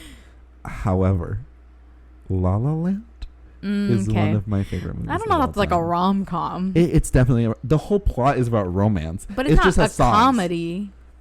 There's jokes in it. That joke about the Priuses, like it's okay. It's I think the only reason why we wouldn't almost consider it is because it has songs, but it's a rom-com. Okay. It's just a little like that's a debate, fancier but rom-com. I won't debate you. Comment down below if you think it's a rom-com. I think it's a rom-com, but well, the basic premise is okay, fine, a romantic movie. Yeah. A romance movie. I feel like I shouldn't like this movie by my my history. I think it really helps that it's a musical. for but you. I think I would even like it if there was no music. Oh. Genuinely, I think I would still like it just because of the plot twist. Yeah, and like the ending, I think the not me being miserable, the fact that like they did end up together, I was like, I just love it. Tragic. I think I like tragic romance. I don't like when they end up together. I'm like, boring. Yeah, I agree so like with because you. it was like tragic, I was like, oh my god. It's so I think spicy. when I was younger, I loved when they ended up together, and I was like really because that's what you a need mad. when you're younger, Yeah, but now I'm like, I love it when there's not a happy ending. Yeah. I mean, it can't be too sad, but like that was like the correct amount of sad. Yeah, like real life sad. Like we got to see them live out. Like they kind of gave us a little bit of both. Like they're like, this is what it would be like in a musical form if they did end up together, but also they didn't. So. It was really good. I hate that people shit on it so much. Yeah. You killed it, Damien. Yeah, love that movie. Is he making another movie? Where is he? I don't know. Come back. I feel like it's hard to like top that. He's definitely making something. He has to be. No, because I remember hearing about like casting news. Hold on. Oh yes. It's not a musical though. No. Is it Babylon? What is that? News. Oh my god, he directed First Man. Didn't know. Yeah, Babylon. The cast is okay. Wait. Oh my god, wait. Max Minghella, Samara Weaving. Love her. What is Babylon about though? The first line of this Vulture article is, by the end of this year, every actor in Hollywood will either be in Knives Out 2 or in Babylon. Oh, it's another Hollywood style movie. Oh, love that. Oh, yes, yeah. Okay, Living. Oh my god. The cast has Brad Pitt, Margot Robbie, Diego Calva, Jovan Adepo, Lee Jun Lee, and Catherine Watterson. Flea of the Red Hot Chili Peppers. Oh. T. Okay. But they haven't said. It's another like old time. Well, it's like an old timey Hollywood movie. It sounds like Hail Caesar from nothing. Yeah, that I have. Anyway, whatever. Excited for that. Favorite underrated movie. I actually have two for this one because I couldn't decide. Okay. Okay, I'll start. So my first one is Brightburn. It's another James Gunn. Okay, I guess I'm just a James. He did something for. You are a James Gunn stan. I am a James. You're just Gunn not stan. like a fanboy. I think I just didn't know until literally when I was making this list. Brightburn is like, it's like a horror movie with Elizabeth Banks, but it's like a superhero horror movie. Like we're never gonna get this movie again. Yeah, it's like if Superman was evil. Yeah, but it's like about toxic masculinity. I feel like people look at it and they're like, oh, it's not that deep, but it is that deep. It's about like toxic masculinity and like the fear of being a parent and like what if your child is like actually crazy and like does horrible things. My biggest fear. Yeah, and just Elizabeth Banks is incredible in this movie. I don't know. That's it's a good one. So good. And not a lot of people saw it. Because I remember like it when I was working in the movie theater, that movie came out and it was stayed in the small theater. It did. It always. Like it was like in the one that we only had 4 rows in. It sucked because it's like we don't get a lot of superhero movies that aren't DC and Marvel, which I feel like those always are good because they're not attached to anything. Maybe there was like ulterior motives because superhero movies are so like popular, so maybe they didn't want to put as much like marketing behind it or push behind it because they're always gonna. But the best part was like it seems like they were gonna set up something so cool, like so the ending. First of all, like, Billie Eilish's bad guy plays over the kids. Yeah, so yeah, good. I was like, I remember when I was cleaning the theaters, I was like, why is bad guy playing? Because it's like and so it makes sense, like knowing what the movie is. But I think I was just like so confused when I was walking because I didn't really know what it was about before. And then when I went in to clean the theater, I just hear "Bad Guy" by Billie Eilish, and I was like, especially after what just happened, it's so jarring. And I was like, oh my god, what a choice! Like it's so funny. It was like when it was like peak popularity though. Yeah. So. It makes sense. I just love this movie. And then my second one was La Llorona, but not the Conjuring one. We do not talk about that one. I actually was gonna put that one in this other one that we're not gonna do anymore. But La Llorona is, I believe, it came out in 2019, directed by Jairo Bustamante, I think is how you say it. And it's a Spanish movie, and it's like a little bit more indie take. The story of La Llorona, which I've always wanted to make a movie about La Llorona, and they did everything that I wanted to do, so I was like, good, I don't need to make it anymore. I'm not even sad about it because they did probably way better than I would have done. Like it's just incredible. I loved it so much and how they spiced it up. I don't even want to say anything because I genuinely think everyone should go watch it. It's not that much of a horror movie. I'd say it's more of a like slow burn. Yeah, it's like folklore kind of. It is, yeah.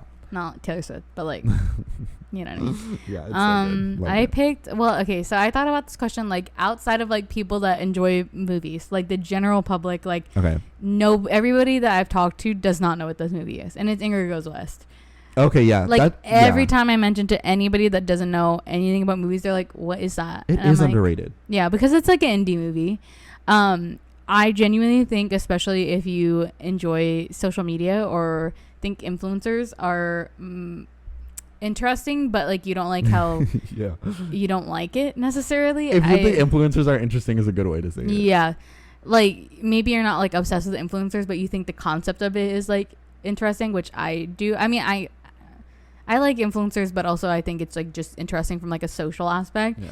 This is a great movie to watch. And like it's genuinely like interesting. Yeah. And I love how it ends. I love how it ends too. I think the ending, I like throughout the movie, I was like, I don't know how I feel about this. And then the ending is what kind of made it, I was like, yeah, I love this. And aesthetic.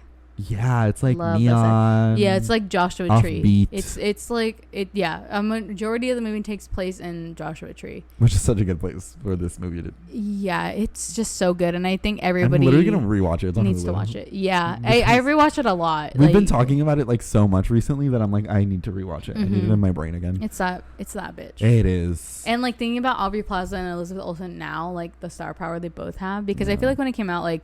The only people that knew Aubrey Plaza was like Parks and Rec, and the only people that knew Elizabeth Olsen was like. Was she Marvel? I don't think she was in Marvel yet. She was, but it was like when they were not doing her justice. They weren't. So, I would say watch it, especially if you liked WandaVision, especially if you have a crush on Elizabeth Olsen and Aubrey Plaza. Like there could be there are gay undertones. There are. It has a bit. Okay, if you like Jennifer's Body. Watching Ingrid Goes West. I know they're not a horror movie. Like, it's not the same kind of genre. If you don't like horror, you don't like the gore of Jennifer's Body. Oh, yeah. Which is like me. I don't love gore. Ingrid Goes West. It's like about obsession and like... Yeah, like female... Like teetering the line between like obsession and like stalking. Like admiration and like stalking. Obsession, yeah. So... And especially like as a fangirl... Like, oh my God, Stan told us to watch this movie. Stan culture. If you also think Stan culture, I just watch the movie. Yeah, just watch the movie. Just straight up, like, no matter what, watch the movie. Yeah. This one I actually had a really hard time with because favorite non-Disney animated movie. I was like, oh my God, that is. Yeah, I don't watch a lot of animation. I think in the tag it was like animated movie, but I was like, I think we should make it non-Disney. Non-Disney, that was good because I know the basic like the first gut reaction to go to this is like anime movies. I've only seen Spirited Away during film class and I fell asleep. I am so sorry to all the film people. I feel like you need to be I know it's an objectively good movie. Yeah. I fell asleep, so I cannot talk about it because I don't know what happened. I just remember the pretty colors and that's so funny that you like automatically thought of anime movies. Because like I didn't know what else. However, the movie I picked is Despicable Me. Because I love this movie and I have no shame about it. Like I love that the Minions are like a brilliant like from a marketing standpoint, like that's so smart. They make so much money from the Minions. Pharrell made the soundtrack. It's like Despicable Me, like the song. Yeah.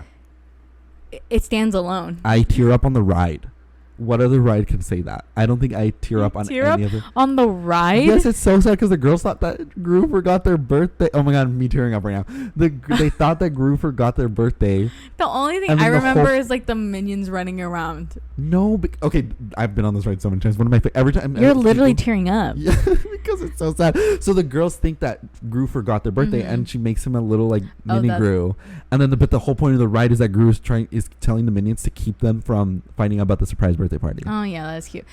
Universal knows how to do a little cute little ride. Like even like the new one, the Secret Life of Pets. I'll probably cry on that one too. Yeah, I haven't been on it yet, but like this the fact that like it's like adoption and like you adopt don't drop, guys. And that they put like same-sex couples. Oh my, yeah, I'm not gonna be okay on that ride. So cute. Yeah, I'm tearing up. Don't forget during Jurassic Park though.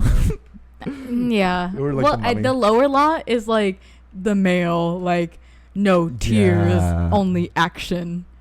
Like that's the lower lot. Yeah. Us turning to a theme park podcast.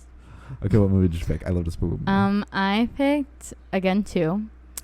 Lego Batman. Oh. So good. Yeah. Like I don't necessarily love Batman as a character, and this movie made me like him a lot more. He's like a himbo. Yeah. This is Himbo Batman. Yes, so. It is Himbo Batman. And also, like, the song that Joe Jonas did for it is so good. It's like his old band, the Cake by the DNCE. The song, have you ever heard it? Oh my god, I have to play it for you. It's literally like, it's such a good song. Is it about Batman or is it just a song? They wrote it for Batman. Oh, I don't know if it's about it. It's like after, in the beginning of the movie, after he like does like the opening, like saving the city scene. Oh my god, I don't think I've seen this movie. Oh my god. I think I've only seen the Lego movie. And that's what I was thinking of right now. You need to watch Lego Batman. It is so good. Okay. And like, I like how they did the Joker character in this. It's Zach Galifianakis who voices it too. I love him. He's so funny. I love that movie, and it's genuinely such a good movie. Like, I don't even know how to explain it. Like, I just have a good time every time. Yeah. That I watch it. The Lego movies are actually really, really good. Mm-hmm. The original Lego movie, I was not expecting that plot twist at the end. Like, Will Ferrell, like, it was actually like a story about like a son and. Oh yeah. Like, yeah. I was like, oh my god, I'm crying. During the Lego movie. Yeah, but the Lego Batman movie is just a good time, and I really like it. I want the Lego Cinematic Universe because they literally have every property. They can do whatever they want. Yeah. That's crazy. So. Oh my god, it's so good. It's like the Wreck-It Ralph 2. Oh, that's Disney. Never mind. Surf's Up. I just love a mockumentary. I love a mockumentary. Yeah. And I was also like, I think it was like after Happy Feet. So like, I think when I was younger, I had like a penguin obsession. You wearing your penguin face? Yeah, I went through my penguin face. Like, literally, I think, yeah. I had the plushie from Happy Feet because of Build-A-Bear, and I left it at the Great Wolf Lodge, and I was crying because I couldn't find it. But Surf's Up came out at that time that I lost it, so I got a Surf's Up one. And I was deeply attached to that one. And I just think, like, when I was younger, I didn't really get the jokes. And I like movies that, like, you can watch when you're younger and the kids will like it because it's, like, penguins that are talking and, like, surfing. But then when you're older, you're like, oh, like, I can get behind some of these jokes. You're like, oh, they wrote it for, like, the parents as well. Yeah. So. I need to rewatch it. When I was a kid, I didn't like it. But I don't think I understood. I think it's, like, the type of animation is just kind of, like, more rough. I think I just didn't like the fact that they were surfing. Another one, Madagascar. Oh, Madagascar is so good. Oh my gosh, such a good movie. Where's Madagascar from? DreamWorks? I think so. Yeah, so Universal also has Madagascar, and I feel like it has much more cultural impact than Kung Fu Maybe Panda. just for like people our age, but those rides are for like kids now. They should just do a DreamWorks ride. That's what people were saying. I literally am on theme park like YouTube, and they were like they were like talking about how like why Kung Fu Panda, and they're like they could have done like a rotating like thing, like instead of like theming it just like one specific one, they could have had like, you know how like in Disney they have that like random theater where they can there's like 4 character meet and greets and they're all like random characters. Yes, yeah. And then on the inside there's like a theater, so they'll do like previews for like movie theaters. Yeah. They could just do like a DreamWorks like lobby and like just have like theming from like everything, and then just do like a rotating theater. And then also that would like be good for pass holders, and you know, because also theme parks hire me. Yeah, I oh my god, if I like was gonna read what do you even study to work in a theme park? Business management. Like I want to be an Imagineer. I would love to do that. I think you have to be an engineer. Oh, also. Never mind. I don't care. Whatever. I'll just give you guys ideas. Just listen to this podcast. The next one is movies that sound overrated but is worth the watch. I think we can agree on the first one, so I'm going to say this one. This one is so Singing hard in the Rain. Oh, because we said it earlier, so I just wanted to mention it again. Like it's genuinely like a good time. It's so good, guys. But I just wanted to like reiterate that one. That's a good one because it's so. Oh my god, I'm changing my answer. Because the one I had, it's so stupid. Yeah, I think Singing in the Rain. Like I didn't want to watch it just because it's so famous. Yeah, it was like one of those ones that like you have to like. Everyone's like, oh, it's so good, and you're like, can it actually be that good? Yep. It's not at all what you're expecting. Genuinely, I didn't know what the plot of it was at all. Like, just everyone's ominously like, it's such a good movie. But no one ever explains it. Yeah. But it's like, genuinely go watch it. Debbie Reynolds. I love Debbie Reynolds, and she's in this movie. And the dancing. I will never get over that. It is burned into my mind. So incredible. But yeah, I just wanted to mention that for both of us because I remember us like having a very Do you have positive. Another one? Yeah. Okay. Oh, you want me to go? Yeah. Fight Club. So, because I think you should watch. It's like a twice watch movie. You should watch you're like it. Watch it to understand it. Is what Watch you're it. Yeah, the first time, no thoughts, just had empty watching it. But then watch it again with the lens of toxic masculinity. Oh yeah. And especially because the plot twist in the movie, I mean, if you know, you know. The plot twist in the movie, I feel like a lot of people don't actually know it, though. No, they don't. So I don't want to like spoil it. It's but, like the Star Wars plot twist. Yeah, the plot twist. Like, I feel like if you watched it with the lens of toxic masculinity, like beforehand, like on the forefront of your mind, it kind of like ruins it, I think. Yeah. So I think just enjoying it like separately and then watching it again with, and you're like, oh, something clicks when you watch it. Yeah, and also it's a good rewatch because of the plot twist, and you're like, they do a really good job of like planting things, because you know sometimes like movies they have plot twists and you're like, where the fuck did that come from? Yeah. But when you watch this one back, you're like, oh my god, how did I not realize that before? So that's why I picked Fight Club. Yeah, I didn't like this one the first time I watched it, but I also didn't know what it was Fight about. Club Yeah. when I first watched but it. I didn't know what it was about. Yeah, genuinely, I don't think I got it. I think it's that movie and like 500 Days of Summer are like two movies that people like, just the idea of what it's actually supposed to be commenting about goes right over people's heads. Yeah, literally. Yeah. So my original answer was Parasite, because I felt like a lot of people were like, oh my god, it's so good, to the point that people got sick of it. That's still valid though. Yeah, but I'm actually changing mine, and I'm gonna say The Wizard of Oz. Okay. I love this movie, and I honestly could also put this one for a movie you could watch 100 times. I just love this world. I think it's so fun. I love the songs. I just love it. I'm surprised that hasn't had a reboot recently. I think they wouldn't dare. Really? But we're getting Wicked though, so. Okay. Yeah. I genuinely think they wouldn't dare, because like it was the first color movie. Like, that's wild, and the way they did it with like. Give it another like 20 years, they might. Honestly, yeah. Yeah. Well, they have done like a bunch. They did Oz the Great and Powerful. Yeah, but I mean, like, just I honestly like that movie. I meant just like straight up Wizard of Oz. Like, we do get a lot of spin-offs because there are like a lot of interesting characters, but I mean, like, we are with Dorothy in Kansas and we go through the fucking tornado. Honestly, I would be down. I would be down too. But it would have to be like. It would have to be done well and respectfully. And I think that like, okay, so like the first one. And not like commercialized. Yeah, like the first one was groundbreaking because like it like changed film. Permanently. I think like maybe like an experimental Wizard of Oz. Yeah, I'm because I'm thinking, I'm like, maybe we shouldn't, because it's just going to be commercialized, and like the initial like what's it called, not lore, but like initial importance of it is it's not going to land in like a modern maybe version. Like A24 Wizard of Oz. Not the studio though, like. Yeah, I just think about like how they would like girl bossify it and like social justice it, but like it misses the mark because it's not genuine.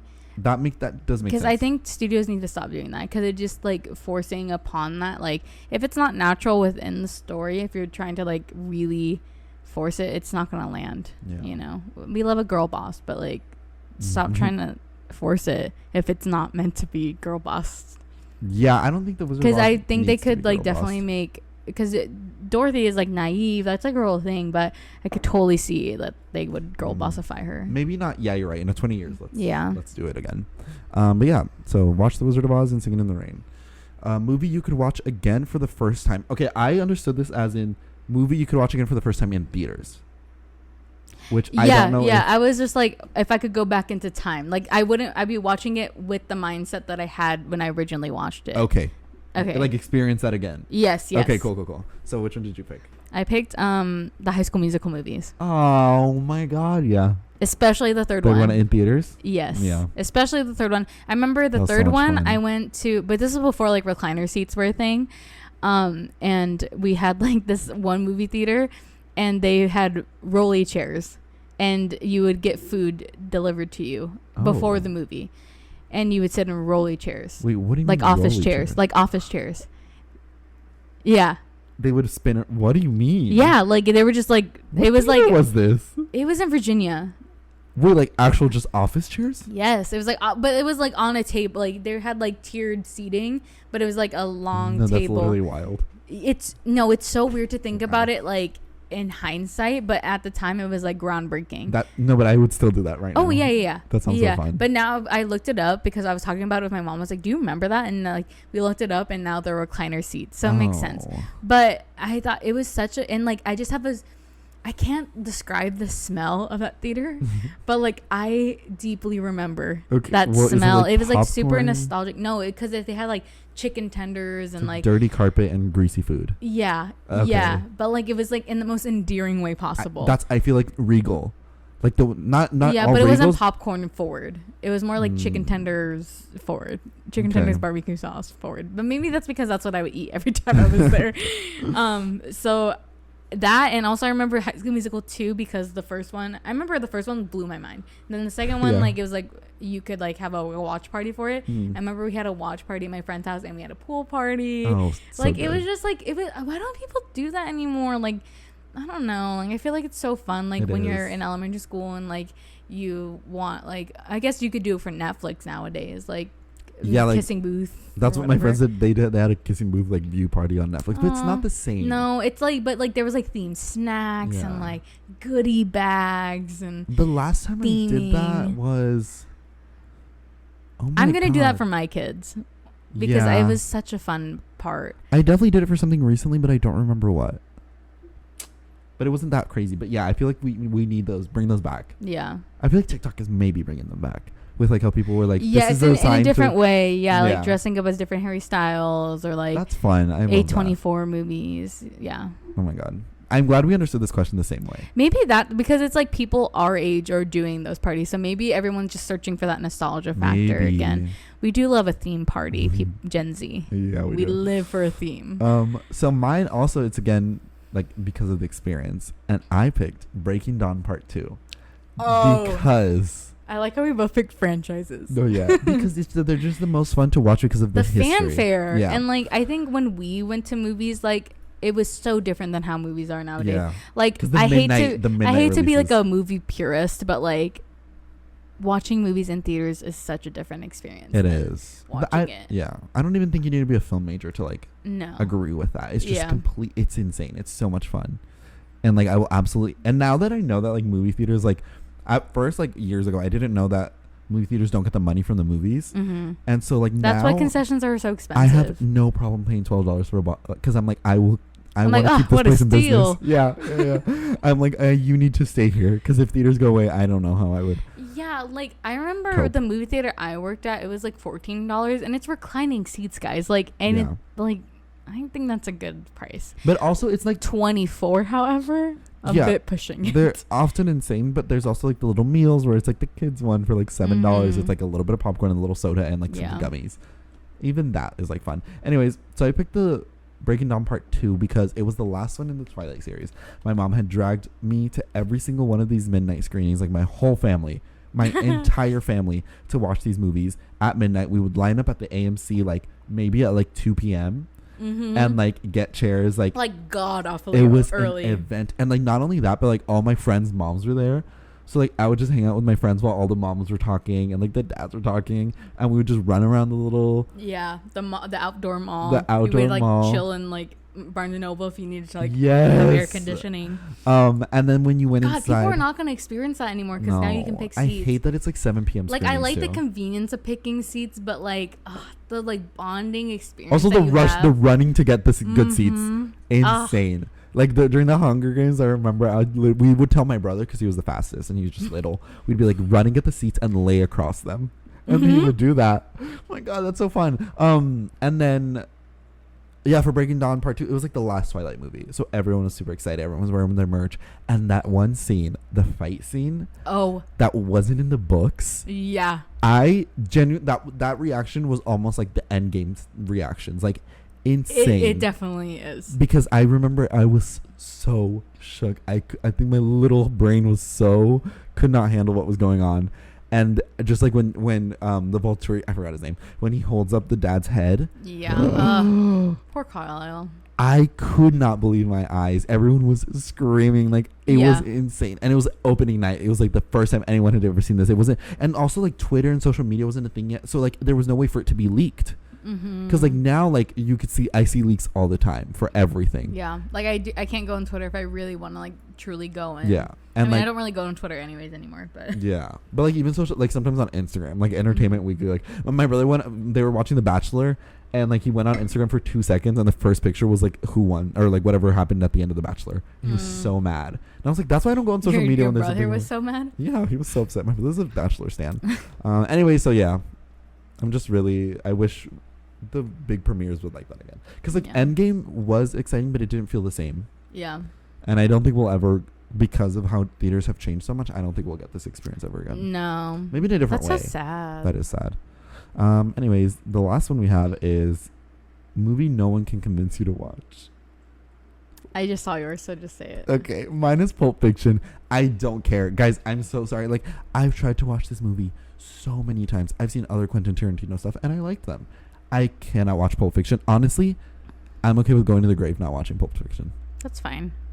Yeah, and I feel like especially because like you're in like the film world, film bros have totally just ruined it. And like every time someone tells me to watch it, I'm like, and like I've tried genuinely. It's on my like my Netflix or whatever movie, whatever. It took me probably like 2 or 3 times to like fully get through it. It's like a third, or not even a third. It's like maybe 20 minutes in, and I think can't. Maybe if you've never watched a Tarantino movie, like you could watch it.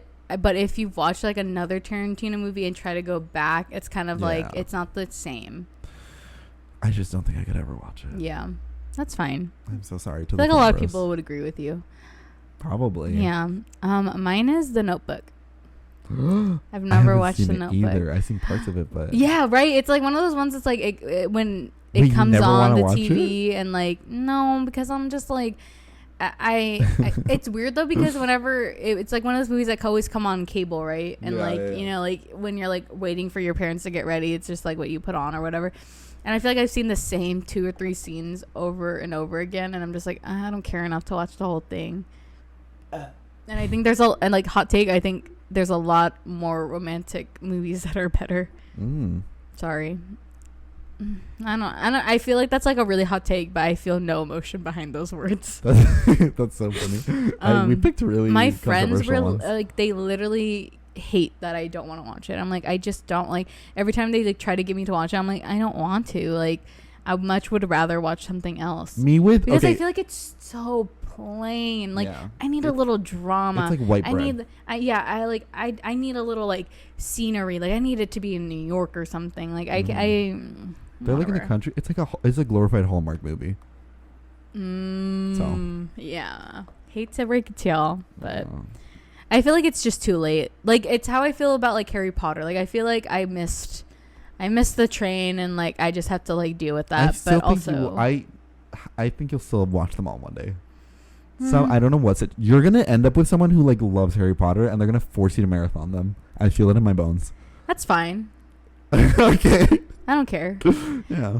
I like, because I don't have like any strong feelings about like not. I feel like just a Notebook. I've already been in this situation where people like try to force me to watch it, and I just like I'm like I genuinely don't. But like if it was like my partner that like I like a lot or love perhaps, and it really meant that much to them, I feel like I would. They're like a Potterhead. Yeah, maybe. Yeah, maybe. I genuinely think you'd like them. And you just don't care. That's the funniest part. Yeah, exactly. I just feel like it's so much time. It is. Yeah, it's just like a time investment. And it's like, if it's like, again, like if something my partner wanted to like really want me to experience, like, sure. The only way that Kim is ever going to watch these movies. That's so funny. Anyways, guys, that was our episode. This was so fun. And we needed a refresher. I think we should do this like every season, every other month or something. Yeah, I agree, because sometimes it just gets draining to critically think. Yeah, like making the outlines like is just it's like a lot. Yeah. So this was like good. Like I love doing it, but I'm saying like we need a break sometimes. Yeah, 100%. And so this was fun. Like I feel like we don't want to get burnout. Yeah. That's literally, I was like, Kim, please, can we do a solo episode? Yeah, and week? I was like, oh yeah, for sure. I don't care. Fun. Anyways, that's all for today. Follow us on our Instagram at our.hollywood. Follow us on our YouTube. The way this was still a super long episode. Yeah. We literally don't know how to shut up. It was fun though. Yeah, I think it was. This one, it feels like an easy listen. I'm gonna really enjoy listening back to this on the drive. Yeah, especially because the audio is clear. Yeah. When it's not on Zoom. But yeah, follow us on our YouTube channels at Our Hollywood. What else do we have to plug? We need to get better at uploading on TikTok. Wait, when and this stuff. comes out, your thing is already gonna. Oh, okay. Well, my new podcast comes out this week. I'm launching it on the 19th, so you can have a Besties and Miscommunicated double feature back-to-back days. Okay. So I'm gonna upload every Thursday. August 19th, Miscommunicated is gonna come out. It's basically just like an open diary, is what I feel like it is. Okay. Just kind of like a reflection and like just kind of checking in with myself, because like I feel like I don't really care like about like having my business out in the open, because like I was like, where's this going? Like I feel like it's a good learning experience for other people. Yeah, same with me. So and I'm more than okay being corrected and whatever, because my personality changes yearly, annually. Yeah, same. So I think it also would be really good to like look back. Yeah. Like to have like a place where like I can like listen to myself and be like, oh my god, I was in such a different headspace. Yeah. Then so. Anyways, so now we have 3 podcasts in our Hollywood cinematic universe. Oh my god, yeah. Us inspiring ourselves. Actually, no, but there's like a lot, because I feel like so many people that have been on the podcast have started their own. Mm-hmm. So there literally is an Our Hollywood cinematic universe. Or I guess audio universe? I don't know. How does that work? Yeah, audio universe. I kind of like that. Okay. Okay, bye guys. See you next week.